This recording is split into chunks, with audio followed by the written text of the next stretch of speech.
시청자 여러분 안녕하십니까? 9월 14일 수요일 굿모닝 YTN 1부 시작합니다. 네, 먼저 오늘의 주요 뉴스부터 정리해드립니다. 미국의 8월 소비자 물가가 시장의 예상을 뛰어넘어 1년 전보다 8.3% 오른 것으로 나타났습니다. 인플레이션 상황이 여전히 심각해 연방준비제도가 기준금리를 3연속 0.75%포인트 올릴 가능성이 한층 커진 것으로 보입니다. 국민의힘 이준석 전 대표가 정진석 비대위원장을 임명한 전국위원회 의결 효력을 정지해달라면은 가처분 사건 신문이 오늘 열립니다. 비대위는 오늘 첫 회의를 열고 새 원내대표 선출 일정 등을 논의합니다. 성남FC 후원금 의혹을 수사해온 경찰이 민주당 이재명 대표에게 제3자 뇌물공여 혐의가 있다는 결론을 내리자 민주당은 강하게 반발했습니다. 당사자인 이 대표는 말을 아낀 채 윤석열 대통령에게 민생 영수회담을 거듭 요청했습니다. 어젯밤 9시까지 집계된 코로나19 신규 확진자는 9만 1,000여 명으로 추석 연휴 직후 급증한 거로 나타났습니다. 방역당국은 일시적으로 확진자가 증가하겠지만 감소 추세는 유지될 거로 내다봤습니다. 벤츠 국내 판매사가 시동 중 꺼짐 현상이 나타난 벤츠 S클래스 신형 모델에 대해 교환해주지 않거나 교환해주더라도 추가 비용 수천만 원을 요구한 것으로 나타났습니다. 추가 제보 내용 전해드립니다. 우크라이나 전쟁 여파로 국제 천연가스 가격이 1년 전보다 3배 가까이 급등하면서 난방 수요가 많은 겨울철 가스 대란 우려가 커지고 있습니다. 다음 달 가스 요금이 오를 예정이지만 인상폭이 더 커질 가능성도 제기되고 있습니다. 태풍 흰남노로 가동을 멈췄던 포항제철소 모든 용광로가 일주일 만에 가동을 재개했습니다. 경북 지역 등에선 연휴 기간 내내 피해 복구가 이어졌지만 경주는 지원의 손길이 부족해 복구가 늦어지고 있습니다. 오늘 전국적으로 구름이 잔뜩 낀 가운데 서쪽 지역은 오전 사이, 동해안 지역은 늦은 오후부터 밤 사이 비가 내리겠습니다. 오늘 서울 낮 기온이 27도까지 오르는 등 늦더위가 이어지겠습니다. 네, 첫 소식입니다. 미국의 8월 소비자 물가 지수가 전년 동월 대비 8.3% 상승한 것으로 나타났습니다. 6월에 9.1%로 정점을 찍은 뒤 2달 연속 상승세가 둔화하고 있지만 시장의 예상을 넘는 여전히 심각한 수준으로 미 연준의 공격적인 금리 인상이 더 이어질 거로 전망됩니다. 이동환 기자입니다. 미 노동부는 8월 소비자 물가지수가 전년 동월보다 8.3% 올랐다고 밝혔습니다. 지난 6월 9.1%로 최고치를 기록한 뒤 7월 8.5%, 8월 8.3%로 2달 연속 상승세가 둔화됐습니다. 하지만 다우존스가 집계한 전문가 전망치 8.0%를 상당히 웃돌았습니다. 시장은 7월과 비교했을 때 물가가 0.1% 하락할 것으로 예상했지만 오히려 0.1% 상승했습니다. 변동성이 큰 에너지와 식품을 제외한 근원 소비자 물가 지수는 더 큰 폭으로 올라 7월 대비 0.6% 상승했습니다. 국제 유가 하락에 힘입어 휘발유 가격이 많이 떨어졌지만 주거 비용과 식료품 가격의 상승폭이 더 커 전반적인 물가 상승을 이끌었습니다. 기대와 달리 미국의 물가 상승 압력이 예상보다 더 큰 것으로 나타나자 미 언론들은 물가를 잡는 데 더 오랜 시간이 걸릴 것이란 분석을 내놓고 있습니다. 인플레이션이 정점을 지났다 하더라도 미 연방준비제도가 목표로 한 2%까지 내려가려면 2년 또는 그 이상이 걸릴 거라는 것입니다.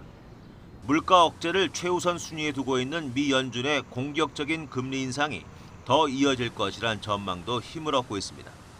오는 20일과 21일 열리는 연방공개시장위원회 정례회의에서 기준금리를 0.75%포인트 인상하는 것은 물론 1.0%포인트까지 올릴 수도 있다는 전망까지 나오고 있습니다. 완화될 듯 보였던 인플레이션이 여전히 심각한 것으로 나타나면서 11월 미 중간선거 결과에도 영향을 미칠 것으로 보입니다. YTN 이동원입니다.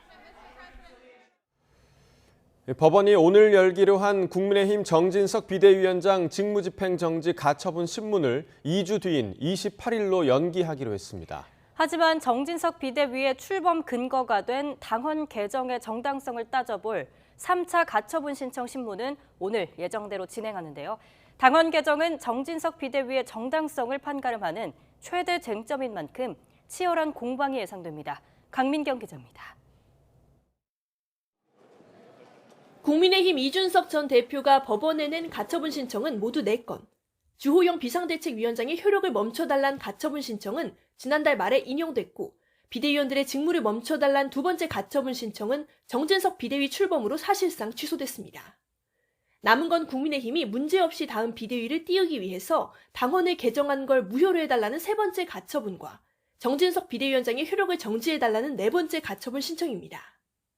법원은 애초 3, 4차 가처분 신청 사건을 통합 심문할 예정이었지만 검토할 시간이 부족하다는 국민의힘 측 요청을 받아들여서 4차, 즉 정진석 비대위 효력정지 가처분 신문 기일은 2주 뒤로 미뤘습니다. 다만 3차 가처분 신문은 예정대로 진행하는데 핵심 쟁점 중 하나가 당헌까지 고쳐가며 새로 출범한 정진석 비대위의 절차적 정당성 여부인 만큼 이번에도 양측의 치열한 공방이 예상됩니다. 국민의힘은 주호영 비대위가 무력화된 1차 가처분 당시 재판부가 당헌의 모호함, 즉 절차적 정당성을 지적했다고 해석합니다. 이 때문에 당헌을 개정했고 이후 출범한 정진석 비대위는 아무런 문제가 없다는 입장입니다. 특히 법원이 당헌 개정 과정까지 개입할 경우 정당의 자율성을 침해하는 결과로 이어질 수 있다는 게 국민의힘의 주장입니다. 법원은 합법성의 관점에서 절차적인 위법 여부만을 판단하는 것이 마땅합니다. 이 전 대표의 입장은 정반대입니다. 이미 법원이 내용상 하자를 지적하며 주호영 비대위 무효 처분을 내렸는데 당헌을 개정해서 비상 상황 요건을 구체화하는 건 의미가 없다는 겁니다. 이미 지난 법원에서는 비대위는 무효고 그렇기 때문에 최고위 체제 그리고 거기에 따른 그 직무대행 체제로 돌아가라는 사실상의 이제 판단을 내린 것인데 그걸 그냥 국민의힘이 받아들이지 않았을 뿐이지. 이번 3차 가처분 사건에서 법원이 이 전 대표 주장을 받아들이면 정진석 비대위의 출범 근거는 약해지지만 기각할 경우 비대위가 확실한 법적 근거를 얻게 돼서 이 전 대표의 당대표직 복귀가 어려워질 가능성이 큽니다. 남은 가처분 심리 역시 1차 때와 같은 재판부가 맡습니다. 이르면 신문 당일에 결과가 나올 수도 있지만 오는 28일 4차 가처분 신문을 마친 뒤에 함께 결론을 내릴 가능성도 배제할 수는 없습니다. 이 전 대표는 이번 신문에도 직접 법원에 출석하겠다고 밝힌 가운데 집권 여당을 포함한 정치권 전체의 관심이 집중되고 있습니다. YTN 강민경입니다. 공식 출범한 국민의힘 새 비상대책위원회가 오늘 첫 회의를 진행합니다. 정진석 비대위원장과 비대위원들은 오늘 아침 국립서울현충원을 찾아 참배한 뒤 국회로 돌아와 첫 회의를 엽니다. 회의에서는 비대위의 방향성과 함께 새 원내대표 선출 일정 등이 논의될 전망입니다.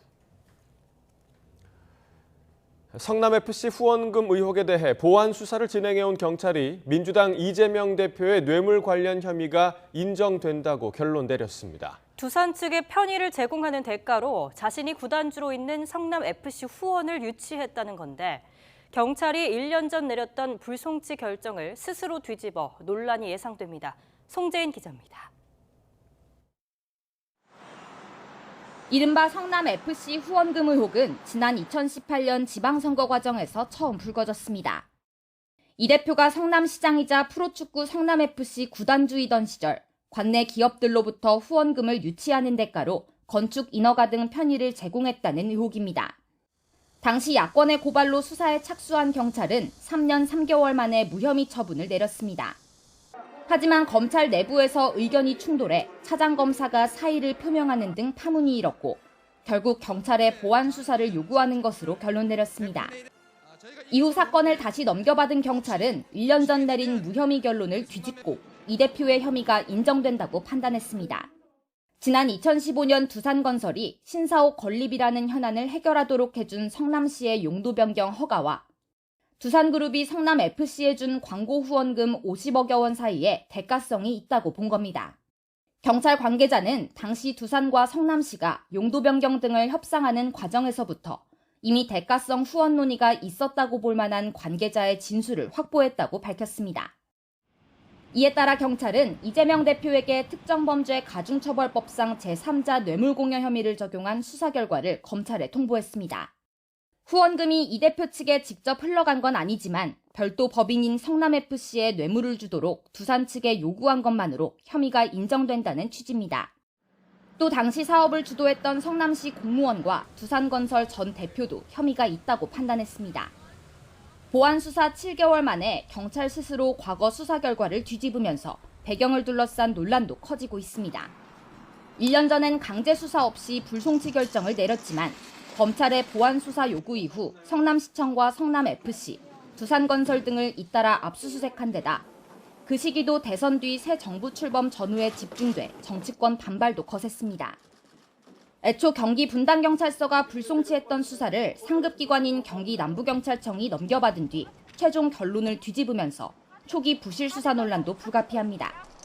특히 경찰은 보안 수사 과정에서 이 대표에 대한 소환 조사나 서면 조사 요청도 없이 1년 전과 정반대되는 결론을 내려 수사 결과를 둘러싼 파장이 적지 않을 전망입니다.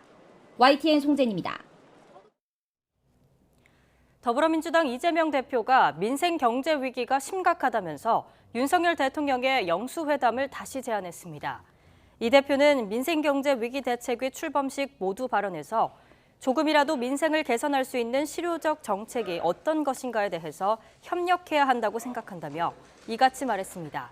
이 대표는 그러나 성남FC 후원금 의혹과 관련해 제3자 뇌물 공여 혐의로 검찰에 송치된 것에 대한 취재진의 질문엔 일절 답변하지 않으며 공개 대응을 자제했습니다. 민주당 이재명 대표가 최측근인 정진상 전 성남시 정책실장을 당대표 비서실로 중용할 예정입니다. 민주당 관계자는 정진상 전 실장이 이재명 대표를 지근거리에서 보좌하는 대표 비서실 정무조정실장에 임명될 것이라고 밝혔습니다. 이와 함께 수석 사무부총장엔 지난 대선 때 선대위 현안대응 TF단장을 지낸 재선의 김병기 의원이 내정된 것으로 전해졌습니다. 추석 연휴가 끝난 직후였던 어제 밤 9시까지 전국에서 발생한 코로나19 환자가 8일 만에 9만 명대로 올라섰습니다. 정부는 확진자 역전 현상 이후 감소 추세가 이어질 거로 내다봤지만 재감염률이 10%에 육박하는 등 위험 요소도 있다고 강조했습니다. 박희재 기자가 보도합니다. 추석 연휴 다음 날인 어제 밤 9시까지 전국에서 발생한 코로나19 신규 환자는 9만 1천여 명입니다. 8일 만에 같은 시간대에 9만 명대로 올라섰고 하루 전보다는 66%포인트 3만 6천여 명 오른 숫자입니다. 3년 만에 완화된 추석 방역 정책으로 전국 이동량이 크게 증가한 데다 연휴 동안 줄었던 진단 검사 건수도 급증한 탓으로 풀이됩니다. 다만 정부는 확진자 증가는 일시적인 현상이고 서서히 감소하는 추세는 계속될 것으로 내다봤습니다. 추석 연휴 기간 동안 만남과 이동의 증가에 따라 확진자 감소세가 다소 역전될 수도 있습니다. 모델링 전문가들의 예측에 따르면 확진자 발생이 당분간 서서히 감소할 것으로 보이며 지난주 신규 환자 수는 전주보다 20% 가까이 줄면서 비수도권의 주간 위험도는 6주 만에 중간으로 하향 조정됐습니다. 확산세를 가늠할 수 있는 감염 재생산 지수 역시 3주째 1 이하로 뚜렷한 감소세를 나타냈습니다. 그러나 위험 요소는 아직 남아 있습니다. 지난주 신규 위중증 환자는 일주일 전보다 소폭 증가했고 재원 중인 위중증 환자는 500명대를 유지하고 있습니다. 재감염률 역시 5주 연속 상승세를 그리며 8월 마지막 주 확진자 10명 가운데 1명은 재감염 의심 사례였습니다.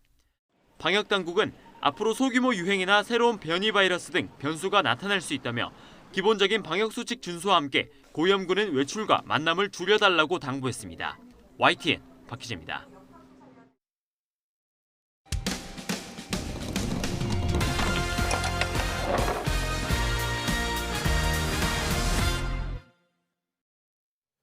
최고급 외제 차량인 벤츠 S클래스 신형 모델에서 주행 중 시동이 꺼지는 현상이 반복된다는 소식 전해드렸는데요. 벤츠 국내 판매사는 결함이 반복되는데도 차를 교환해주지 않거나 교환해주더라도 추가 비용 수천만 원을 요구하기도 했습니다. 제보는 Y 김혜린 기자의 보도입니다. 지난해 6월 벤츠 최고급 모델인 S580 차량을 산 박효근 씨. 출고한 지 한 달도 되지 않았는데 시동 꺼짐 현상이 수시로 발생하기 시작했습니다. 시동이 꺼지는 순간요, 그 위험한 순간에 뒤에 누가 칠까 봐 비상등 켜고 뭐 그냥 갓길로 간신히 빠졌는데 더 이상은 목숨 걸고는 내가 이 차를 탈 수가 없다.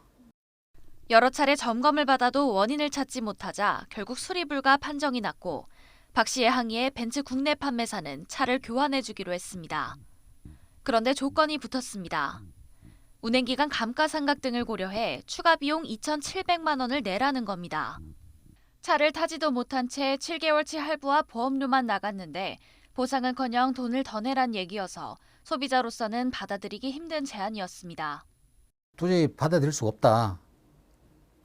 그랬더니 그걸 받아들일 수 없으면 그냥 법으로 하셔야 된다. 이렇게 얘기를 하더라고요. 그래서 한국 소비자 우습게 보는 거 아니냐. 제가 그렇게 얘기를 했죠. YTN 취재 이후 판매사 측은 추가 비용 가운데 2,200만 원 정도를 부담하기로 했습니다. 벤츠 판매사의 배짱 영업은 이뿐만이 아닙니다. 또 다른 S580 차량에서 시동 꺼짐이 반복됐는데도 차량을 교환해 줄 수 없다는 입장입니다. 레몬법에는 법인 소유 차량이거나 뭐 렌트 차량은 교환을 해드릴 수가 없습니다. 그래서 벤츠 렌트사에도 왜 안 바꿔주는 거죠? 문제가 있는 차인데.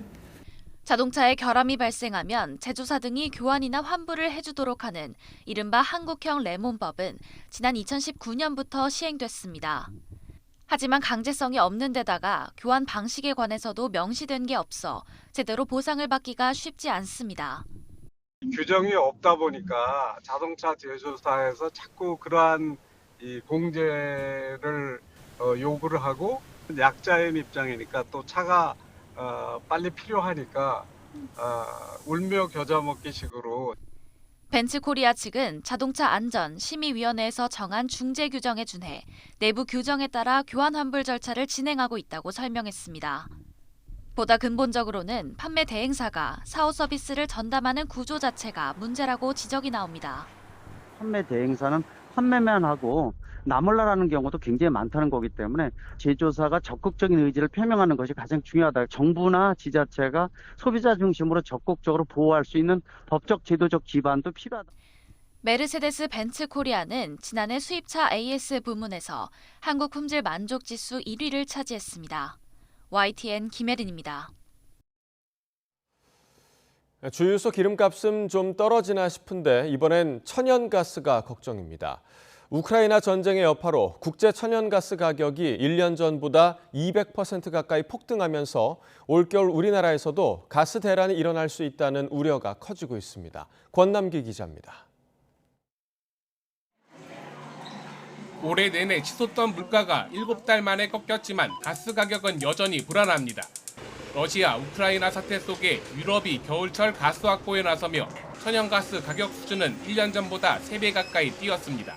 앞으로 또 어떻게 더 전개될지 모르고 거기에 따른 가스 가격이나 역시 유가의 불확실 요인은 있다. 러시아가 유럽에 대한 가스 공급을 끊어버리면 가격 폭등으로 이어질 수 있다는 우려는 계속됩니다.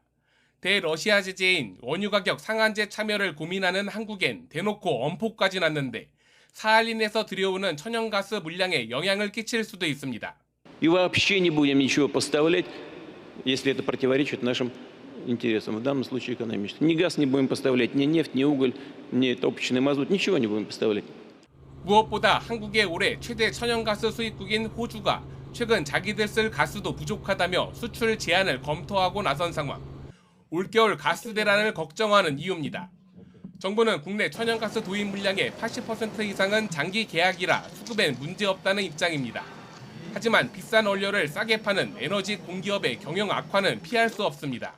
가스공사 재무 상황에 악영향을 미칠 것이고 취사나 난방용 천연가스 가격에 전가되는 부분은 정부의 물가 안정이나 경제 안정 정책에 따라서 다음 달 가스요금 인상이 예고된 가운데 가스공사 미수금이 5조 원을 넘기면서 인상폭이 더 커질 가능성도 큽니다.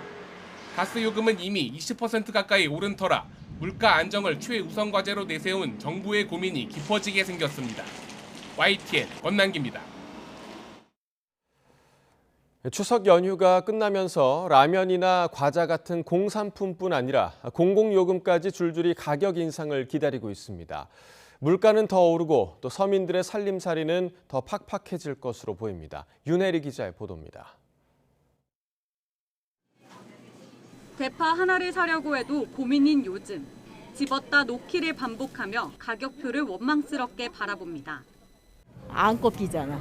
그러니까 엄두가 안 나요. 뭘 사고 싶어도 들었다 놨다는 게 일이에요. 추석 연휴가 끝나면서 기다렸다는 듯이 장바구니 물가가 들썩이고 있습니다. 가장 먼저 오르는 건 농심의 라면과 과자입니다. 목요일부터 신라면 한 봉지는 기존 736원에서 820원으로 10.9% 오릅니다. 농심은 러시아의 우크라이나 침공으로 곡물 가격이 치솟아 26개 품목 가격을 평균 11.3% 인상한다고 밝혔습니다. 팔도는 다음 달 라면 값을 평균 9.8% 올릴 예정이고 오뚜기와 삼양도 가격 인상 시기를 저울질하고 있습니다. 과자와 우유도 오릅니다. 롯데와 해태제과에 이어 오리오는 원재료값 상승을 이기지 못하고 9년 만에 초코파이 등 16개 제품 가격을 평균 15.8% 올리기로 했습니다. 정부가 낙농업계와 용도별 차등 가격제 도입에 합의하면서 원유값 인상 논의가 본격적으로 이뤄지면 우유 1리터 가격이 3,000원을 넘어설 거라는 전망도 나옵니다. 이미 서울우유는 다음 달 원유 구매 가격을 리터당 58원 올리기로 하면서 다른 유제품들도 도미노로 가격이 인상될 가능성이 큽니다. 다음 달 전기와 가스 요금 인상도 예정돼 있어서 물가 상승 압력은 더 커질 수밖에 없습니다. 아유 힘들죠. 해먹을 것도 못 해먹어. 너무 비싸서. 그래서 이대로 비싸면 못 살아 서민들. 정부는 이달 말이나 다음 달쯤 물가가 최정점을 찍을 거로 전망하고 있습니다. 하지만 여전히 전쟁과 높은 환율 등 외부 요인이 물가 상승을 부추기고 있고 먹거리와 공공요금까지 줄줄이 인상될 예정이라 올해 연말까지 서민들이 실제로 체감할 수 있을 만큼 물가가 내려갈 수 있을진 의문입니다. YTN 윤혜리입니다. 제11호 태풍 흰남노로 침수 피해를 본 포스코 포항제철소의 모든 고로가 정상 가동을 시작했습니다. 하지만 완전 복구가 이루어져 철강 제품이 정상적으로 생산되기까지는 시간이 더 필요해 보입니다. 조태현 기자입니다. 제11호 태풍 흰남노가 몰고 온 폭우로 가동이 중단됐던 포스코 포항제철소. 추석 연휴 기간 하루 평균 8,000명이 복구 작업에 투입됐습니다. 덕분에 지난 10일 3고로가 가장 먼저 살아났고 이어 2고로와 4고로도 다시 시뻘건 쇳물을 뿜어내기 시작했습니다. 고로 가동이 멈춘 지 일주일 만입니다. 하지만 완전 정상화까진 갈 길이 멀어 보입니다. 제강 공장과 연주 공장은 절반가량만 가동을 재개했고 가장 피해가 컸던 아변 공장은 여전히 배수 작업이 진행 중이기 때문입니다. 소형 모터 같은 경우에는 수량은 좀 많은데 대형 모터 같은 경우에는 크니까 청소하기가 조금 크고 내부의 접근이나 이런 것들이 그렇게 쉽게 되는 상황은 아니라서 물 빼고 이런 데 조금 상당한 시일이 걸립니다. 국내 산업 전반에 타격을 줄 수 있다는 우려가 커지자 포스코는 대책을 내놨습니다. 비상 출하 대응반을 가동해 철강 수요에 대응하겠다는 겁니다. 포스코는 국내 철강 수급 안정화와 고객사 피해 최소화를 위해서 비상 출하 대응반을 가동을 했습니다. 또 광양제철소를 최대 생산 체제로 전환해 긴급한 제품을 우선으로 생산, 공급할 방침입니다. YTN 조태현입니다. 태풍 흰남노가 경북 포항과 경주를 핥히고 간 지 벌써 일주일째입니다. 대부분 지역이 응급 복구를 마쳤지만 상대적으로 주목받지 못한 경주는 지원의 손길이 부족해 복구가 늦어지고 있습니다. 이윤재 기자가 현장에 다녀왔습니다. 버섯 농장 입구에 흙탕물을 뒤집어 쓴 재배 용기가 널브러졌습니다. 주변은 온통 모래와 자갈이 가득합니다. 제 뒤로 보이는 곳은 원래 밭이 있던 자리입니다. 폭우에 휩쓸린 토사가 이 밭은 물론이고 제 옆으로 보이는 이 버섯 농장까지 덮쳤습니다. 태풍이 지나간 지 벌써 일주일째지만 도움의 손길을 제대로 받지 못한 이곳은 여전히 상처가 아물지 않고 있습니다. 20년 넘게 농장을 키워온 주인은 복구는 엄두도 못 내고 망연자실한 표정입니다. 산출은 정확하게 안 했습니다만은 뭐 기계값만 해도 한 8억에서 10억 정도 전체 공장을 지금 손을 못 대고 있는 상태입니다. 복구하려면 글쎄요 한 6개월, 1년 모르겠습니다. 복구가 될지 안 될지는. 끊겼던 전기는 나흘 만에 들어왔고 마을로 이어진 도로는 사흘 만에 뚫렸습니다. 하지만 여전히 흙과 쓰레기가 한 차선을 막았고 인도였던 구조물은 엿가락처럼 휘어지고 떨어진 채 남아 있습니다. 겨우 응급복구를 마친 도로는 포장 공사가 되지 않아 차가 지날 때마다 흙먼지로 뒤덮입니다. 경주 불국사 주변 주택, 토사가 밀려와 80대가 숨진 집 내부입니다. 허리까지 물이 찼던 흔적이 선명하고 가재 도구는 진흙 속에 놔둔 겁니다. 일단은 여기 집이나 정말 완전히 깨끗하게 치워주는 문제, 이게 제일 급선무라고 봐요. 마을 주변 곳곳은 흙과 쓰레기가 뒤엉켰습니다. 잠도 못 자고 병원도 제대로 가지 못하는 일상이 그저 답답할 뿐입니다. 물이 찔찔 나와서 못 자고 나가가 자고 일 안 오나 약도 못 주고 가고 큰마디 병원에 가야 되는데 그것도 못 가고 지금 일을 안 있네. 경주시는 일단 시민들이 먹고 자는 문제를 해결하는 데 힘을 쏟고 있지만 지원 인력과 장비가 부족해 어려움을 겪고 있습니다. 우선 의식주 생활에 복구를 하는 것이 중요하고요. 장기적으로는 다시는 이런 재해가 반복되지 않도록. 경상북도가 집계한 응급복구율은 벌써 90%가 넘었지만 피해 현장은 여전히 아수라장. 지원의 손길에 사각지대는 없는지, 그늘진 곳에서 사투를 벌이는 이웃은 없는지 다시 한번 살필 때입니다. YTN 이윤재입니다.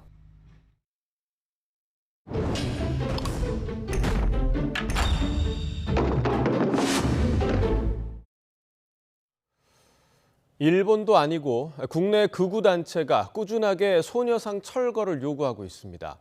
연휴 기간에는 반일 단체와 충돌을 빚기도 했는데요. 위안부 문제는 노인을 앞세운 사기극일 뿐이라는 이들의 주장, 어떤 근거로 하는 말인지 신지원 기자가 팩트체크해봤습니다.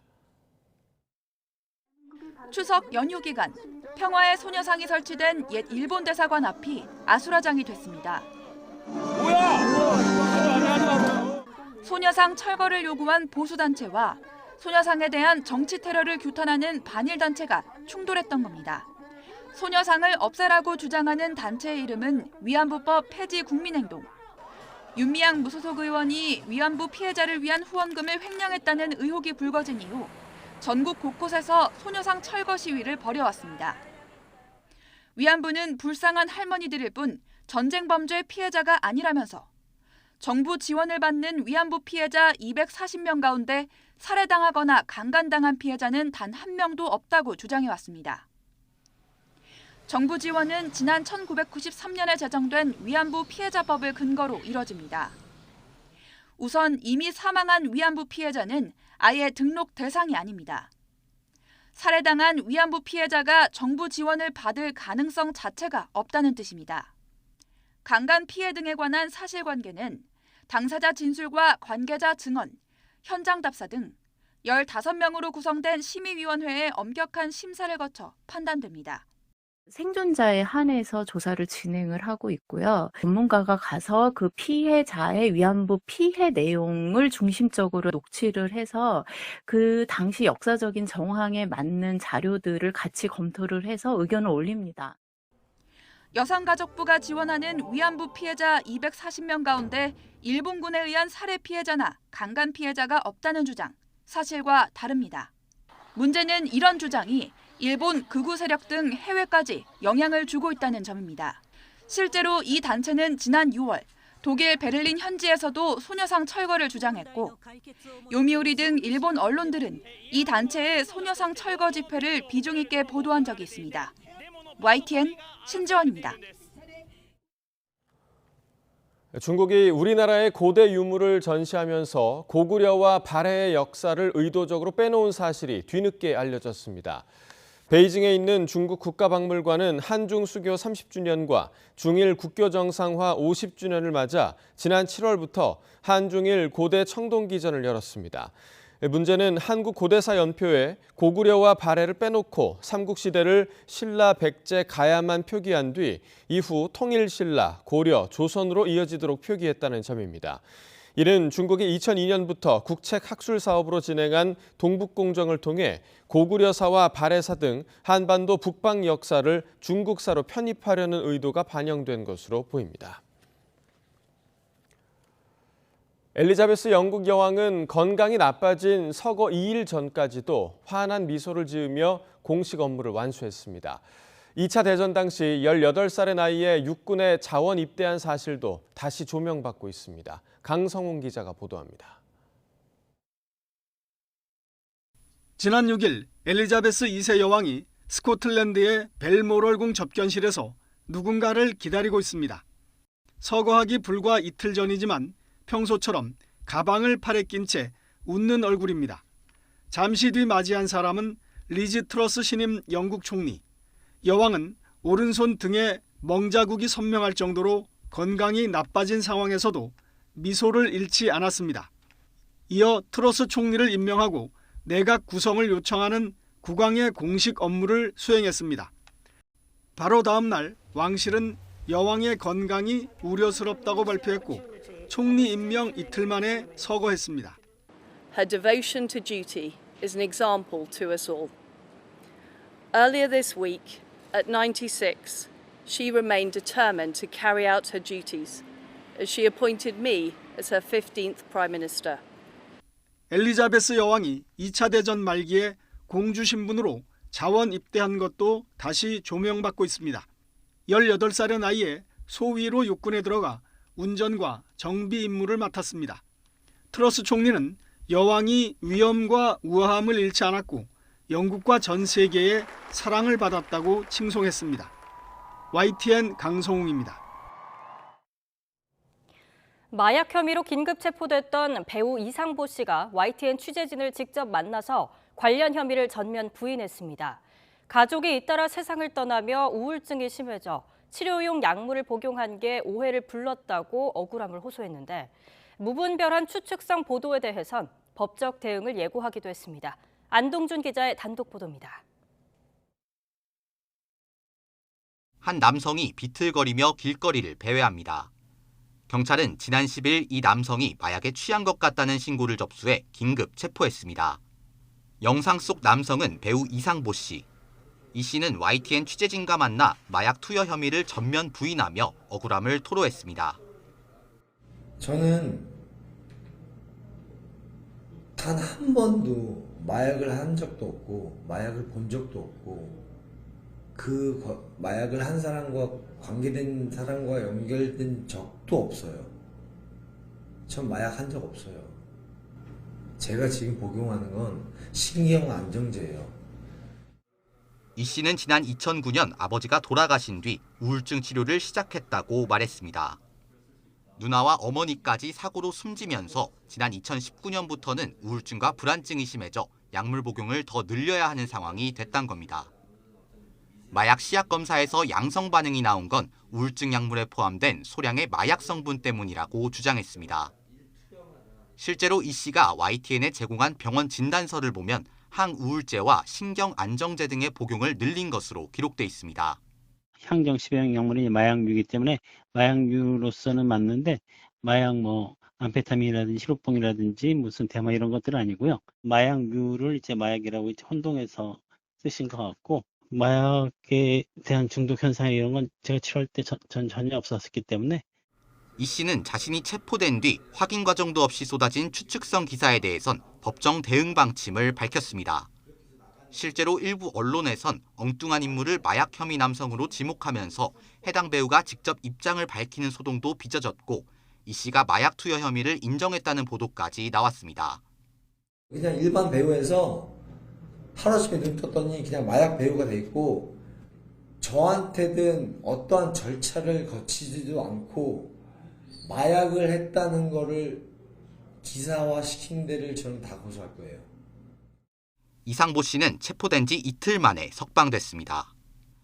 대개 마약 사범에 대해선 구속 수사가 일반적이지만 경찰은 다양한 가능성을 고려해 불구속 수사하겠다는 방침을 밝혔습니다.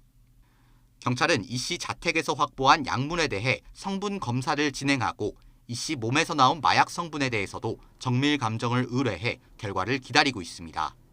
사람들은 때때로 거짓에 열광하더라고요. 진실에는 관심이 없고 거짓에 열광을 하더라고요. 저는 제 남은 삶이 언제까지일지 모르겠지만 전 제 이름을 걸고 끝까지 싸울 거예요. YTN 안동준입니다. 방송인 박수홍 씨와 함께 일하면서 100억 원이 넘는 돈을 빼돌린 혐의 등을 받는 박 씨의 친형이 구속됐습니다. 서울 서부지방법원은 특정경제범죄법상 횡령 혐의 등을 받는 박모 씨에 대해 증거인멸과 도망 우려가 있다며 구속영장을 발부했습니다. 박 씨는 지난 30년 동안 동생과 일하며 법인 자금을 횡령하고 출연료를 제대로 정산하지 않거나 세금이나 비용을 전가한 혐의 등을 받습니다. 영화사의 변혁을 몰고 온 누벨바그 사조를 이끈 프랑스의 거장 감독 장리크 고다르가 91세를 일기로 현지 시간 13일 별세했습니다. 고다르는 이날 스위스 로잔 인근의 소도시 롤레의 자택에서 역시 영화 감독인 배우자 안느마리 미비유 등 친지가 지켜보는 가운데 평안히 눈을 감았다고 그의 지인들이 전했습니다.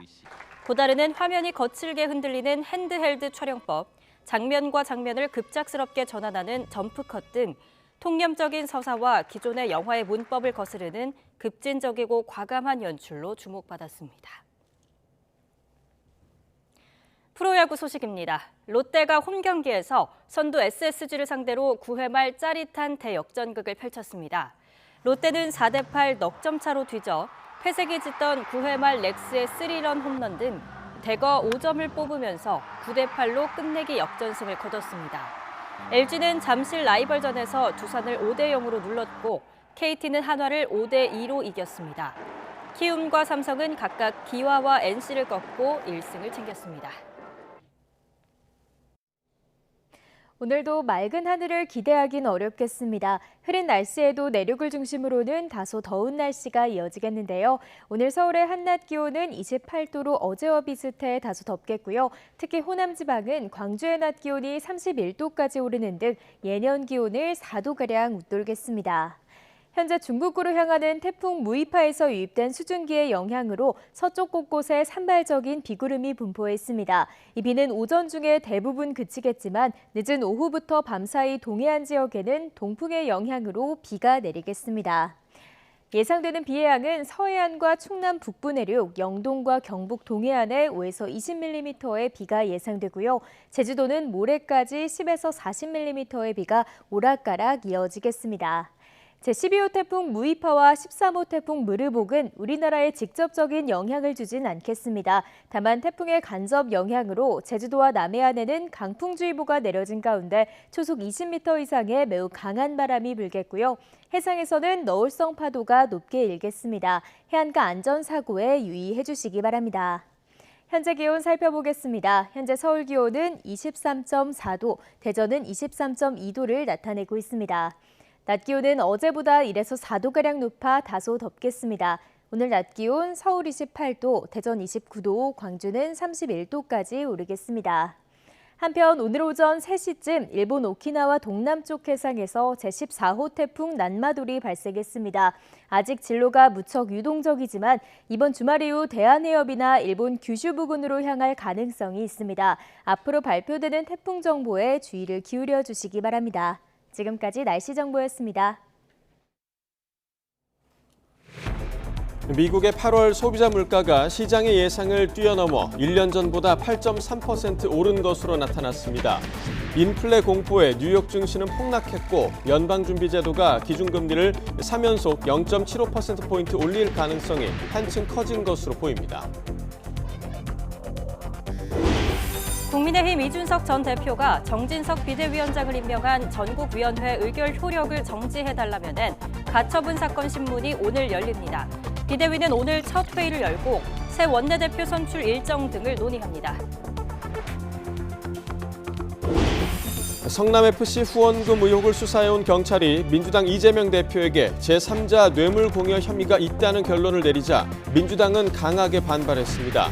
당사자인 이 대표는 말을 아낀 채 윤석열 대통령에게 민생 영수회담을 거듭 요청했습니다. 문재인 정부가 추진했던 태양광 등 신재생 에너지 사업 곳곳에서 부당 대출 등 부실 운영이 확인됐습니다. 정부는 사안에 따라 적발될 사례를 수사 의뢰하고 조사 범위를 확대할 방침입니다. 어젯밤 9시까지 집계된 코로나19 신규 확진자는 9만 1,000여 명으로 추석 연휴 직후 급증한 것으로 나타났습니다.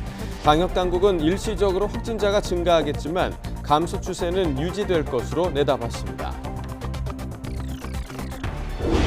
오늘 전국적으로 구름이 잔뜩 낀 가운데 서쪽 지역은 오전 사이, 동해안 지역은 늦은 오후부터 밤 사이 비가 내리겠습니다. 오늘 서울 낮 기온이 27도까지 오르는 등 늦더위가 이어지겠습니다. 네, 굿모닝 YTN 이어갑니다. 미국의 8월 소비자 물가 지수가 시장의 전망을 뛰어넘어 1년 전보다 8.3% 오른 것으로 나타났습니다. 변동성이 큰 에너지와 식품을 제외한 근원 소비자 물가 지수는 전년 동월보다 6.3%, 전월보다 0.6% 각각 오른 것으로 나타났습니다. 국제유가 하락에 힘입어 휘발유 가격은 크게 떨어졌지만 주거비용과 식료품 가격의 상승폭이 더 커 전반적인 물가 상승을 이끌었습니다. 인플레 상황이 여전히 심각한 것으로 나타나면서 연방준비제도가 기준금리를 3연속 0.75%포인트 인상하는 것은 물론 1%포인트까지 올릴 수 있다는 전망까지 나오고 있습니다. 국민의힘 정진석 비대위의 구성은 힘겹게 마무리됐지만 곧장 법원의 판단에 그 운명을 맡겨야 하는 신세가 됐습니다. 오늘 정진석 비대위의 기초가 된 당헌 개정에 대한 법원의 가처분 신문이 열리는데 다시 한번 제동이 걸린다면 여권은 더욱 거센 후폭풍에 휘말릴 전망입니다. 김태민 기자입니다. 힘겹게 인선을 마무리하고 첫 발을 뗀 정진석 비대위 앞은 여전히 안개 속입니다. 당장 이준석 전 대표 측이 제기한 가처분 신청 결과에 존폐가 달렸습니다. 법원은 정당 안에서 자체적으로 자율적으로 내린 결정에 대해서는 과도한 개입을 하지 않는 것이 바람직하다고 생각합니다. 이른바 사법자제의 원칙이죠. 지난달에 이어 또 한 번 이 전 대표 측 주장이 받아들여진다면 비대위는 그대로 좌초하게 됩니다. 정진석 비대위원장의 직무 정지에 대한 신문은 2주 뒤지만 비상 상황을 새로 규정한 당헌이 무효로 돌아간다면 비대위의 정당성부터 흔들릴 수밖에 없습니다. 문제는 여기서 그치지 않습니다. 남은 선택지는 최고위 체제로의 복귀뿐인데 당은 이미 기존 최고위 해산을 못 박았기 때문입니다. 비대위가 출범함으로 인해서 종전의 최고위는 자동 해산되도록 당연히 규정되어 있습니다. 그래서 종전 최고위는 이미 해산된 것입니다. 새 원내대표 선출도 고민입니다. 권성동 원내대표는 이미 비대위 출범과 동시에 자진 사퇴를 못 박았습니다. 원내대표에서 마지막 한 주를 이제 보내는데 여러분들의 얼굴을 제 가슴속에 잘 간직하도록 하겠습니다. 하지만 법원이 당헌 개정을 무효로 판단해 정진석 비대위의 기반이 무너진다면 새 원내대표에게 모든 권한을 맡겨야 할지 아니면 권 원내대표가 또 한 번 혼란을 수습해야 할지 논란이 불가피해 보입니다. 초유의 사태 속에 해법을 두고 또 한 번 당내 이견이 분출할 수 있는 겁니다. 반대로 법원이 이번엔 국민의힘 손을 들어준다면 이준석 전 대표에겐 정치적 타격이 가중돼 돌아올 것으로 보입니다. 특히 오늘 16일 경찰 출석과 28일 당 윤리위 전체 회의가 줄줄이 예고된 만큼 기소 의견 송치 후 당 퇴출이란 최악의 결과를 받아들일 수도 있습니다. 도돌이표처럼 반복되는 비대위 출범과 법적 공방을 끝내고 이제는 국민의힘이 내부 안정에 성공할 수 있을지 아니면 이준석 전 대표가 장외투쟁에서 또 한 번 일격을 날리고 복귀의 길을 열 수 있을지 국민의힘 내용이 다시 고비를 맞았습니다. YTN 김태민입니다. 국민의힘 이준석 전 대표가 당의 비상대책위원회 전환이 문제라는 걸 이번에도 사법부가 밝혀줄 거라며 추가 가처분 신청이 인용될 거로 내다봤습니다. 이 전 대표는 대구 서문시장에서 MBC와 가진 인터뷰에서 사람 하나 잡으려고 법을 만들고 일이 벌어진 다음에 소급 적용을 하는 건 잘못이라는 점이 분명하게 판단받을 거라고 말했습니다. 또 지금 당은 1열 비대위원장이 쓰러지니까 2열 비대위원이 가는 식으로 무리하게 새 비대위를 밀어붙이고 있는데 누군가가 물러나면 뒤에서 기관총을 쏜다고 해서 앞으로 나아가야만 하는 상황이라고 언급했습니다. 성남FC 후원금 의혹을 수사해온 경찰이 이재명 더불어민주당 대표에 대해 제3자 뇌물공여 혐의가 인정된다고 결론 내렸습니다. 경기 남부경찰청은 성남FC 의혹 사건과 관련해 이 대표의 제3자 뇌물공여 혐의가 인정된다는 보완 수사 결과를 검찰에 통보했습니다. 또 전 두산건설 대표에 대해선 뇌물공여 혐의가 인정된다고 판단했지만 비슷한 후원 의혹을 받는 네이버와 농협, 분당 차병원 등 관내 다른 5개 기업에 대해선 혐의가 없다고 판단했습니다. 이 대표는 성남시장 재직 시절 성남FC 구단주를 맡으면서 두산건설을 비롯한 관내 기업들로부터 후원금 160억여 원을 유치하고 건축 인허가 등의 편의를 제공했다는 의혹이 제기됐습니다. 이에 대해 더불어민주당 이재명 대표는 별도의 입장 없이 윤 대통령의 민생 경제를 위한 영수회담을 다시 제안하며 사법 리스크와 거리를 두고 있습니다. 국민의힘은 이 대표를 둘러싼 빙산이 서서히 모습을 드러내고 있다며 진실을 밝히라고 압박했습니다. 김승환 기자입니다. 더불어민주당은 경찰이 성남FC 후원금 의혹과 관련해 이재명 대표의 혐의가 있다고 결론 내린 데 대해 강력 반발했습니다. 그러면서 이 대표가 향후 소환 조사에 응하지 않을 것임을 분명히 했습니다. 이재명 주국이 3탄을 내놓았습니다. 희대의 권력 남용이라는 윤석열 검찰의 썩어 문드러진 악취만 짙어질 뿐입니다. 당사자인 이재명 대표는 별다른 공개 입장을 내놓지 않은 채 침묵을 유지했습니다. 3차 뇌물 공여 혐의라고 했는데 그 부분에 대해서 어떤 입장 가지고 계신 거고요? 대신 당대표가 된 뒤 첫 지시사항인 민생경제위기 대책위 출범식에 직접 참석하면서 다시 한번 윤 대통령의 영수회담을 제안했습니다.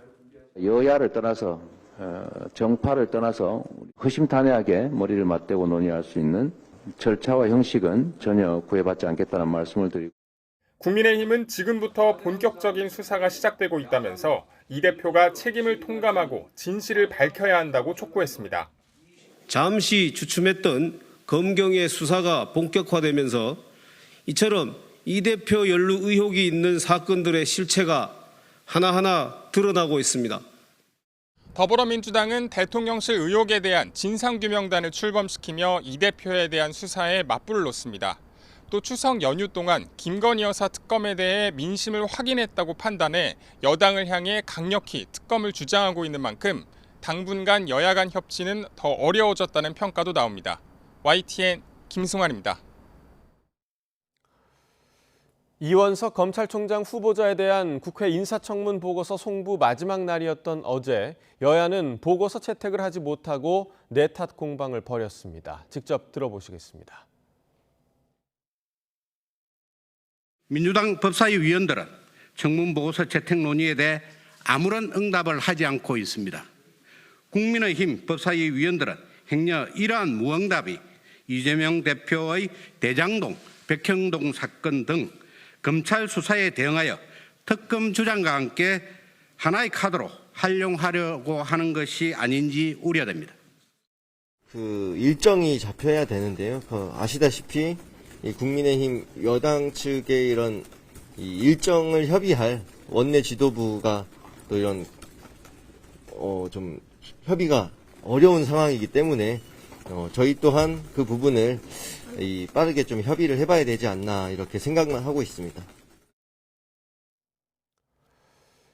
윤석열 대통령은 오늘 국회에 이원석 검찰총장 후보자와 한기정 공정거래위원장 후보자에 대한 인사청문 경과보고서 재송부를 요청할 예정입니다. 대통령실 관계자는 두 후보자에 대한 인사청문 1차 시한이 만료됐다면서 오늘 오전에 청문 보고서 제출을 다시 요청할 것으로 보인다고 말했습니다. 여야 대치로 청문 보고서 채택이 불발된다면 윤 대통령은 오는 18일부터 24일까지 진행되는 영국, 미국, 캐나다 순방을 전후해 이들의 임명을 결단할 가능성도 있습니다. 문재인 정부가 태양광 등 신재생 에너지를 지원 보급하기 위해 추진한 전력 산업 기반 기금 사업 곳곳에서 부실 운영이 드러났습니다. 2천여 건에 2,616억 원이 부당하게 대출 또는 지원됐다는 건데요. 정부는 적발된 사례의 경우 사안에 따라 수사를 의뢰하고 조사 범위도 확대할 방침입니다. 보도에 김세호 기자입니다.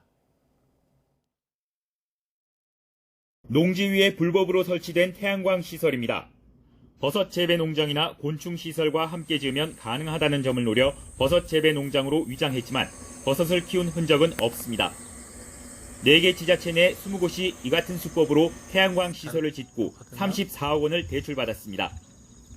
정부가 문재인 정부에서 신재생 에너지 보급을 위해 추진한 전력 산업 기반 기금 사업을 226개 지자체 가운데 12개 지자체를 선별해 조사했는데 이처럼 적발된 위법 부당한 사례가 2,267건, 이로 인해 부당하게 대출 또는 지급된 자금은 2,616억 원에 달했습니다. 사례도 쪼개기식 수의 계약을 비롯해 공사비 내역서 작성 규정 위반, 가격 담합, 허위 서류를 통한 불법 대출 등 다양했습니다. 사업 계획을 탄탄하게 준비할 시간적인 여유 없이 그 말단에서 이제 집행이 되는 과정에서 이런 그 부실 집행 사례가 대거로 확인된 것이 아닌가 이렇게 생각이 됩니다. 또 태양광 등 발전 시설 설치를 위한 금융 지원 사업 6,500여 건의 서류를 전수조사했더니 17%에 해당하는 1,100여 건에서 무등록 업체와 계약하거나 하도급 규정을 위반한 사례가 드러났습니다. 또 보조금을 지원 대상이 아닌 다른 지역 마을회관 건립에 쓰는 사례도 확인되는 등 도덕적 회의도 잇따랐습니다. 정부는 이번 일부 기관에 대한 1차 실태 조사에서 사업에 대한 전반적인 부실이 드러났다면서도 의도를 가지고 전 정부를 겨냥한 것은 아니라고 선을 그었습니다. 그건 시작을 이미 2021년인가부터 시작했던 겁니다. 그러니까 그거는 특정한 무슨 이런 정부가 바뀌었으니까 이런 거하고는 관련이 없는 거고요. 정부는 이번에 적발된 사안의 경우 필요하면 수사를 의뢰하고 조사 대상 기관을 전국으로 확대할 방침입니다. YTN 김세호입니다.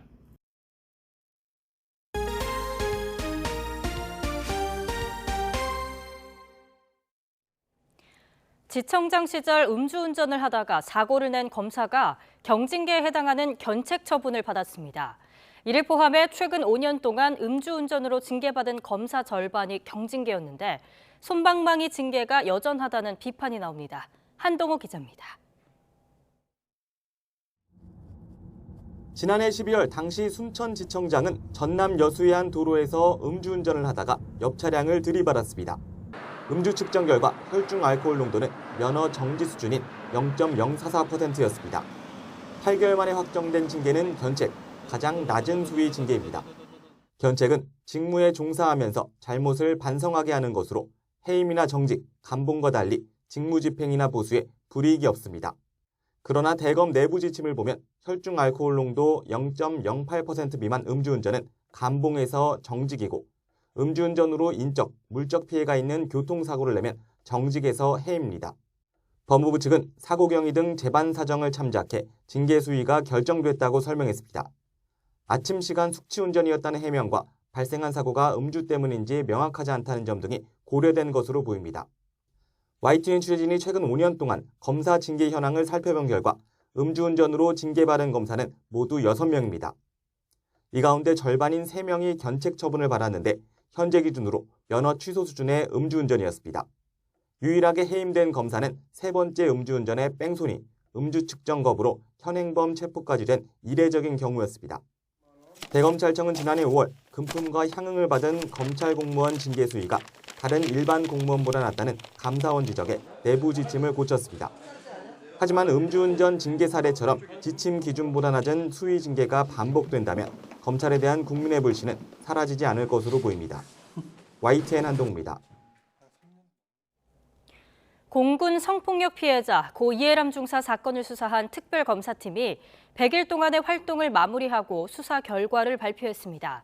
전익수 공군 법무실장 등 모두 8명이 재판에 넘겨졌는데요. 특검은 특히 이 중사의 극단적인 선택이 강제추행은 물론 군 내부의 2차 가해가 원인이었다는 점도 명확히 했습니다. 홍민기 기자입니다.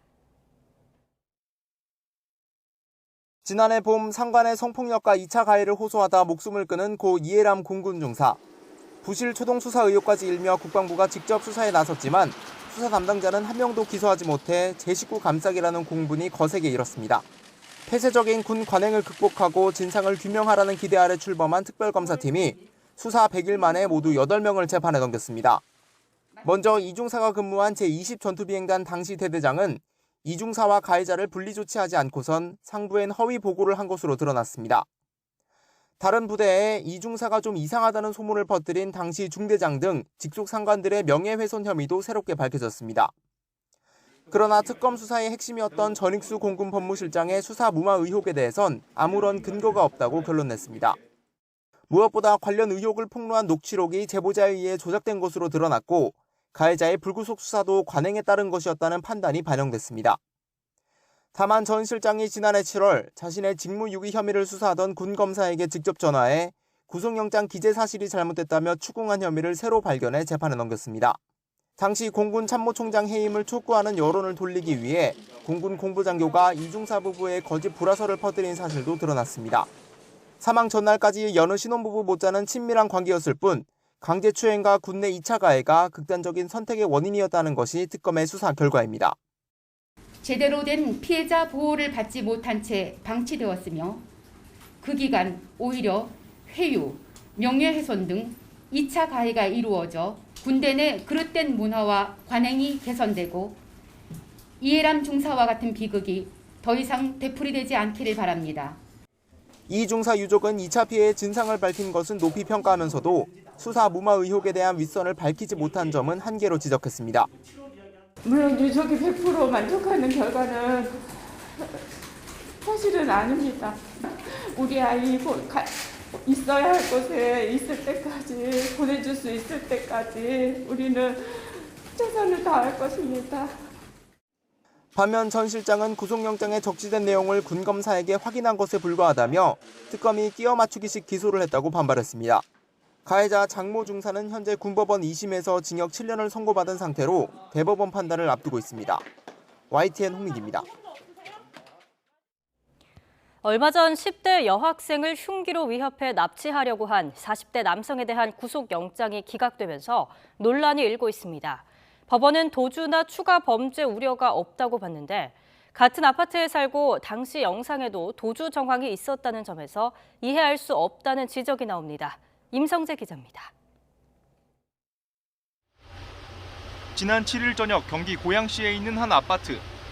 40대 남성이 10대 여학생을 뒤따라 엘리베이터에 탑니다. 내리는 여학생을 붙잡아 다시 타게 하더니 흉기를 든 채 휴대전화까지 뺏으려고 합니다. 경찰은 다른 주민을 보고 달아난 이 남성을 아파트 단지에서 2시간 만에 긴급 체포한 뒤 구속영장을 신청했습니다.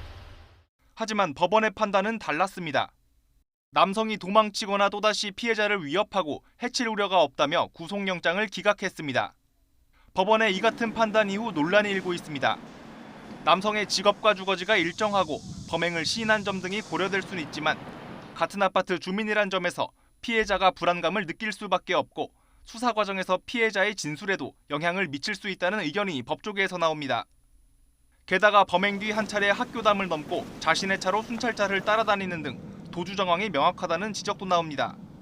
미성년자 약취위는 벌금형이 없습니다. 10년 이하의 징역형밖에 없는 사건이고 예외적으로 범죄가 거쳐지게 된 상황이라면 비록 미수라 할지라도 구속영장이 발부되지 아니하였다는 것은 이례적이다. 피해자 가족도 피해자는 물론 가족 역시 집 밖을 나서기 어렵다고 토로합니다. 같은 아파트 공간에 있고 저희가 피해자인데 더 피해를 볼 수 있게 됐으니까 정말 이거 너무 억울하고 말도 안 되는 일이고. 경찰은 체포 당시 확보한 남성의 휴대전화에 대해 포렌식 작업을 진행하고 있습니다. 남성이 성범죄를 위해 납치를 시도했을 가능성에 무게를 두고 사전 계획을 세웠는지 집중하고 있습니다. 보강 조사를 통해 추가 증거를 확보하면 남성에 대해 구속영장을 다시 신청할 방침입니다. YTN 임성재입니다.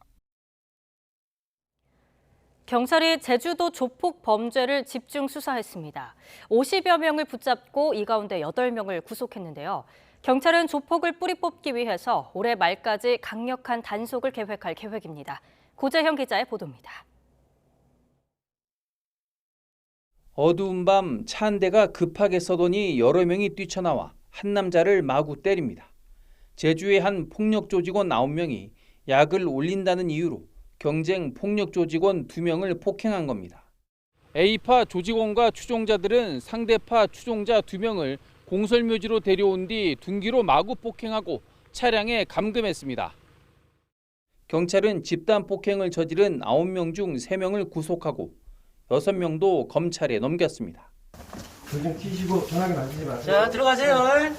단속 나왔습니다. 경찰이 성매매 업소인 오피스텔을 덮칩니다. 성매매 업소에서 보호비 명목으로 돈을 빼앗는 조폭 2명에 대해 수사하다 업소까지 단속한 겁니다. 업주들을 협박해 6곳에서 1,800여만 원을 받아 가로챈 폭력 조직원 2명은 경찰에 구속됐습니다. 이처럼 지난 1월부터 지난달까지 경찰에 붙잡힌 폭력 조직원 등은 51명으로 이 가운데 8명이 구속됐습니다. 최근 3년 동안 제주에서 경찰에 검거된 폭력 조직원은 170여 명. 경찰은 돈을 빼앗거나 폭력, 마약 등 끊이지 않는 폭력 조직의 범죄를 뿌리 뽑는데 수사력을 모을 계획입니다. 앞으로도 제주경찰청에서는 폭력 조직에 대한 지속적인 단속과 체계적인 관리를 병행하고 조직 폭력 범죄 발생 시 강력히 대응할 방침으로 또 올 연말까지 폭력 조직 범죄를 집중 단속하기로 했습니다. YTN 고재영입니다. 네, 비영어 드라마 최초 에미상 수상이라는 쾌거를 이룬 배우 이정재 씨는 연기자가 표현하는 방법 가운데 언어가 다르다는 게 크게 중요하지 않다는 것이 증명됐다고 평가했습니다. 또 다른 수상자인 황동혁 감독은 준비 중인 시즌2도 비영어권으로 수상 기회가 열려 있기를 기대했습니다. 직접 들어보겠습니다.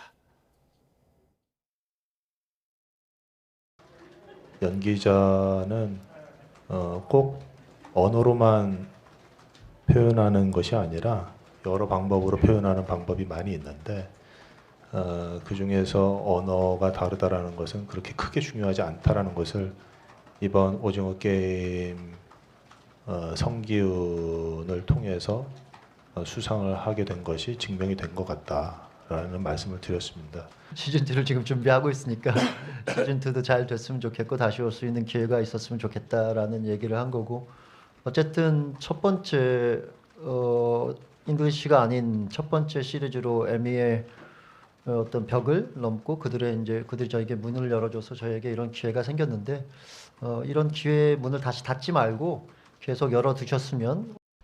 오징어 게임이라는 것을 통해서 우리의 문화 수준이라고 할까? 무엇이 세계적인 어떤 반열에 올라서 오늘과 같은 자리가 이루어지지 않나 생각합니다.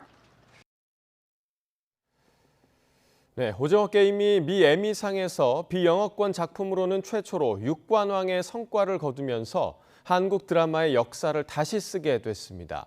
영화 기생충과 미나리에 이어 K 콘텐츠의 저력을 입증하면서 제2의 오징어 게임 등장을 위한 과제도 제기되고 있습니다. 홍상희 기자입니다. 미국 방송계 최고 권위의 에미상에서 6관왕에 오른 오징어 게임은 언어의 장벽을 무너뜨리고 최초라는 기록을 세웠습니다. 1949년 에미상 시상식이 개최된 이후 비영어권 작품이 후보에 올라 수상까지 이뤄낸 것은 이번이 처음입니다. 연기자는 꼭 언어로만 표현하는 것이 아니라 여러 방법으로 표현하는 방법이 많이 있는데 그중에서 언어가 다르다라는 것은 그렇게 크게 중요하지 않다라는 것을 이번 오징어 게임 성기훈을 통해서 수상을 하게 된 것이 증명이 된 것 같다. 최고 영예인 작품상과 각본상은 HBO 석세션에게 돌아갔지만 작품의 지속성을 중시하는 에미상의 특성상 오징어 게임 시즌2가 성공할 경우 앞으로 추가 수상 가능성도 기대할 수 있습니다. 사실상 케이블 TV와 온라인 동영상 서비스 OTT의 대결이었던 이번 에미상에서 오징어 게임은 작품성과 기술적 성과를 모두 인정받으며 K 콘텐츠의 위력을 입증했습니다. 세계 무대 진출에 성공한 K콘텐츠가 앞으로 글로벌 콘텐츠의 허브 역할을 이끌어 나갈 수 있도록 이제 구체적인 전략을 마련해야 한다는 과제도 놓여 있습니다. 우리만의 어떤 특별한 컨셉과 기획력을 가지고 그것에 바탕을 두고 세계 가용자원들을 잘 활용을 해서 세계로 이제 콘텐츠를 수출하고 공유시키는 그런 플랫폼을 가져야 되고, 홍콩의 사례처럼 자칫 자신들의 자원을 소진하고 미국에 이제 편입될 수 있는 그런 우려가 있기 때문에 이런 사례를 반면교사 삼아서 우리 자체 플랫폼들을 구축해야 됩니다. 지식재산권, IP를 확보하지 못해 수익 대부분을 넷플릭스에 넘긴 오징어 게임의 사례를 반면교사로 IP 확보를 위한 정책 마련도 시급합니다. 이번 에미상 수상을 계기로 오징어 게임을 뛰어넘기 위한 국내 제작사들의 창작 활동도 더 활발해질 전망입니다. 국내외 OTT들의 K콘텐츠에 대한 공격적인 투자와 경쟁도 본격화할 것으로 보입니다. 넷플릭스에 이어 디즈니 플러스가 최근 한국에 대한 콘텐츠 투자를 공격적으로 늘리겠다고 선언했고, 국내 OTT 티빙도 파라마운트 플러스와의 공동 투자로 K콘텐츠 글로벌 진출에 나설 계획입니다. YTN 홍상입니다. 미리 보는 오늘입니다. 이준석 전 국민의힘 대표가 정진석 비상대책위원장을 임명한 전국위원회의 의결 효력 등을 정지해달라고 낸 가처분 사건 신문이 오늘 진행됩니다. 서울 남부지방법원은 오늘 오전 11시 전국위 의결 효력 정지 등에 대한 내용을 신문하는데요. 이 전 대표는 YTN과의 통화에서 이번 신문에 직접 출석할 예정이라고 밝혔습니다. 공식 출범한 국민의힘 새 비상대책위원회가 오늘 첫 회의를 진행합니다. 정진석 비대위원장과 비대위원들은 오늘 아침 국립서울현충원을 찾아 참배한 뒤 국회로 돌아와 첫 회의를 진행합니다. 회의에서는 비대위의 방향성과 함께 새 원내대표 선출 일정 등이 논의될 전망입니다. 더불어민주당 이재명 대표가 오늘 봉하마을을 찾아서 고 노무현 전 대통령의 묘역을 참배합니다. 이 대표와 지도부는 국회에서 오전 최고위원회의를 마친 뒤 경남 김해시 봉하마을로 내려가 노 전 대통령의 묘역과 기념관을 방문할 예정인데요.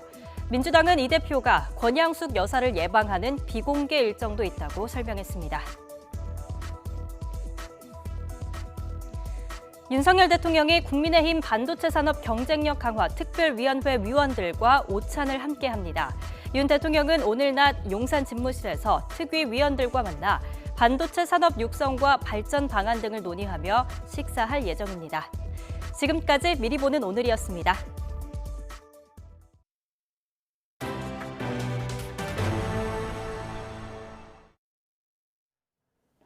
핵 사용을 법제화한 북한이 대륙간 탄도미사일 등이 그려진 선전화를 공개하며 핵무력 강화를 연일 강조하고 있습니다.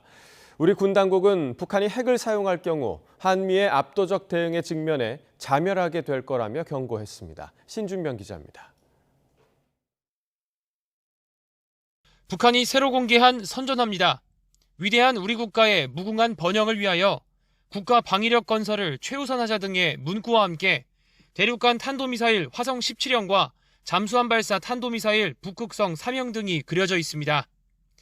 노동당 기관지 노동신문은 이에 대해 공화국 무장력을 더욱 강하게 만드는 것을 첫 번째 과업으로 삼는 사상이 담겨 있다고 설명했습니다. 지난 8일 김정은 국무위원장의 시정연설을 통해 핵무력 사용을 법제화한 북한이 이번엔 선전화를 내세워 핵과 미사일을 포기하지 않겠다는 의지를 재차 강조하고 내부 결속까지 다지는 모양새입니다. 한미가 막기 매우 어려운 전술핵 미사일들을 보여줌으로써 자신들의 핵 능력을 과시하고 그리고 국제사회의 비핵화 의지를 꺾는, 더불어서 내부 단결도 도모하는 그런 의도가 있다고 생각합니다. 우리 군 당국은 이런 북한을 향해 핵을 사용할 경우 압도적 대응에 직면해 자멸하게 될 것이라고 강하게 경고했습니다. 만일 북한이 핵 사용을 기도한다면 한미 동맹의 압도적 대응에 직면하게 될 것이며 북한 정권은 자멸의 길로 들어서게 될 것임을 경고합니다. 통일부 당국자도 북한의 핵무력 법제화는 한반도 평화를 위협할 뿐만 아니라 북한의 국제적 고립을 심화하고 북한의 경제 상황을 더욱 어렵게 하는 결과를 초래할 뿐이라고 지적했습니다. 한미는 오는 16일 워싱턴 DC에서 외교국방 고위급 확장억제 전략협의체 회의를 열고 구체적인 북핵 대응 방안을 논의할 계획입니다. YTN 신준명입니다. 미국 주도의 유인 달 탐사선 아르테미스가 이르면 오는 27일 발사될 것으로 보입니다. 중국도 이에 질세라 달에서 새로운 광물을 발견했다며 대대적인 선전에 나섰습니다. 베이징 강정규 특파원입니다. 추석 대보름을 하루 앞두고 중국은 달에서 새로운 광물을 찾아냈다고 발표했습니다. 지난 2020년 12월 무인 탐사선 창어 5호가 달 표면에서 캐온 암석 표본을 분석한 결과입니다. 중국이 붙인 이름은 창어석. 국제광물학협회도 인류가 달에서 발견한 6번째 광물로 인정했습니다. 달에서 새로운 광물을 캐낸 건 미국과 옛 소련에 이어 중국이 3번째입니다. 它是一种富含稀土的新的磷酸盐矿物，它是中国人发现的第一种月球新矿物。 무인 달 탐사 성과를 대대적으로 선전하는 중국. 러시아와 손잡고 유인 탐사에도 나섭니다. 2026년까지 달에 사람을 보내고 2035년 달 표면에 기지도 건설하겠다는 겁니다. 중국의 이런 우주 굴기에 자극받은 미국도 50년 만에 유인 달 탐사 계획을 서두르고 있습니다. 우리나라를 포함한 21개 국가가 참여하는 아르테미스 프로젝트로 3단계 과정을 거쳐 달의 화성 진출 거점을 만들겠다는 구상입니다. 지난달 29일 첫 발사가 불발된 뒤 미루고 또 미루다 오는 27일 재시도에 나섭니다. We need to get the tanking test done, and then we'll have to look at what is the realism and schedule for us for launch periods 27 and 28. 달에 있는 희귀 자원을 선점하고 우주 진출의 주도권을 잡기 위해 조바심을 내고 있는 미국과 중국. 패권 다툼 무대를 지구 밖으로 넓히고 있습니다. 베이징에서 YTN 강정규입니다. 블라디미르 푸틴 러시아 대통령과 시진핑 중국 국가주석이 오는 15일 예정된 정상회담에서 우크라이나 전쟁에 대해 의논할 예정이라고 러시아가 밝혔습니다. 유리 우샤코프 크렘린궁 외교 담당 보좌관은 현지 시간 13일 브리핑에서 양국 정상이 양자 의제 및 주요 영내 국제 현안에 대해 논의할 것이라며 중국은 러시아가 특별 군사작전을 할 수밖에 없었던 이유를 분명히 이해하고 있고 다가올 회담에서 이 문제에 대해 깊은 논의가 있을 것이라고 말했습니다. 우샤코프 보좌관은 또 중국이 우크라이나 위기에 대해 균형 잡힌 접근을 한 데 대해 평가한다고 덧붙였습니다. 러시아가 최근 우크라이나 북동부 하르키우주에서의 패배에도 불구하고 동원령은 없을 것이라고 밝혔습니다. 드미트리 페스코프 크렘린궁 대변인은 동원령 발령 여부에 대해 현재로서는 의제에 올라와 있지 않다고 말했습니다. 페스코프 대변인은 또 러시아 내부에서조차 비판이 제기되는 데 대해서도 전체 러시아인들은 블라디미르 푸틴 대통령을 계속 지지하고 있다고 주장했습니다. 미래 첨단 기술의 집약체인 레이저 원천 기술 확보를 위해서 정부가 투자에 나설 계획인데요. 전라남도가 전국 지자체 가운데 처음으로 초강력 레이저 연구시설 구축 계획을 발표하고 유치에 나섰습니다. 김범환 기자가 보도합니다. 과학기술 발전 기여도가 높고 시장 파급력이 큰 원천 기술이어서 반도체와 원자력, 정밀 가공 등 첨단 산업에 필수적인 레이저. 전라남도가 우수한 레이저 연구 분야 인프라와 연계해 바이오와 에너지 등 지역 전략 산업을 고도화하기 위해 초강력 레이저 연구시설 구축을 추진합니다. 한국에너지공대 또 전남대학교를 비롯해서 목포대 순천대 이렇게 협력을 한다 하면은 저는 충분히 그 사업을 유치할 수 있다. 그리고 초강력 레이저 시설을 유치하게 되면 결국은 레이저 집저화 산업 클러스터를 발전시킬 수 있기 때문에 지금 레이저 주요 기자재들을 다 외국산입니다. 전라남도는 이미 레이저 관련 기관 단체 등과 업무 협약을 하고 100명 규모로 초강력 레이저 연구시설 추진위원회를 발족했습니다.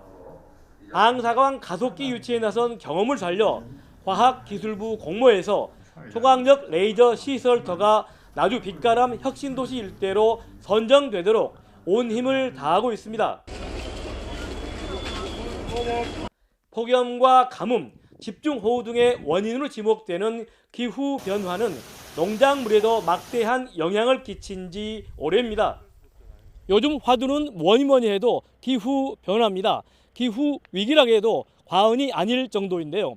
전남에는 농식품 분야 기후 변화 대응센터도 들어섭니다.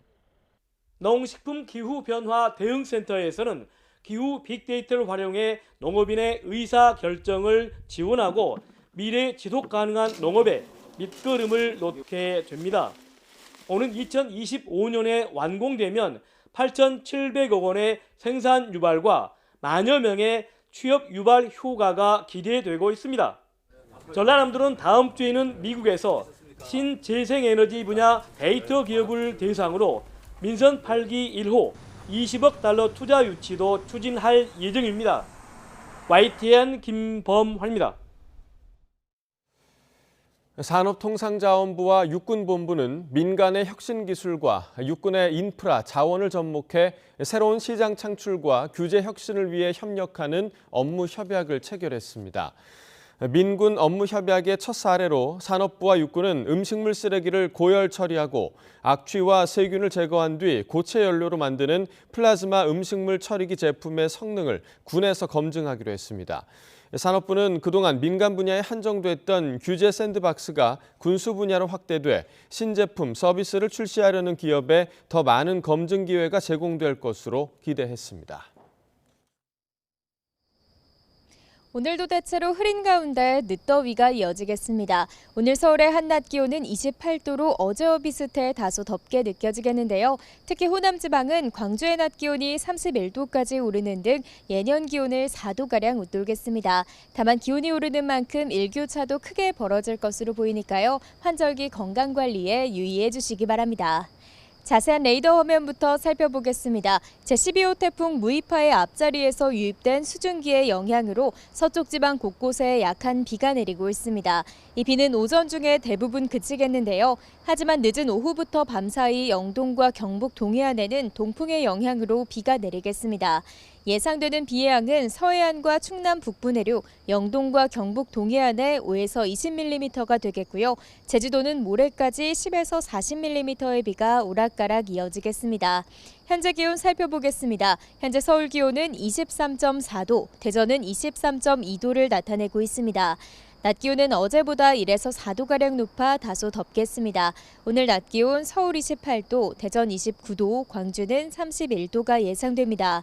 한편 오늘 오전 3시쯤 일본 오키나와 동남쪽 해상에서 제14호 태풍 난마돌이 발생했습니다. 아직 진로가 무척 유동적이지만 이번 주말 이후 대한해협이나 일본 규슈 부근으로 향할 가능성이 있습니다. 앞으로 발표되는 태풍 정보에 주의를 기울여 주시기 바랍니다.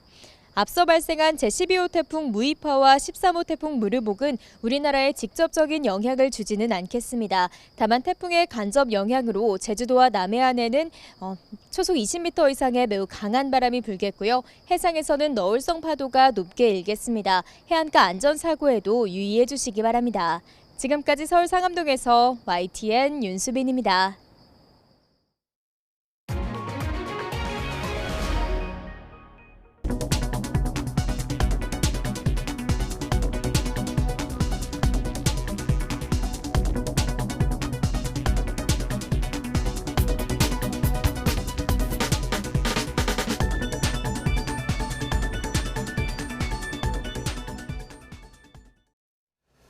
네, 이상으로 굿모닝 YTN 1부를 마칩니다. 잠시 후 2부가 이어집니다. 시청해주신 여러분 고맙습니다.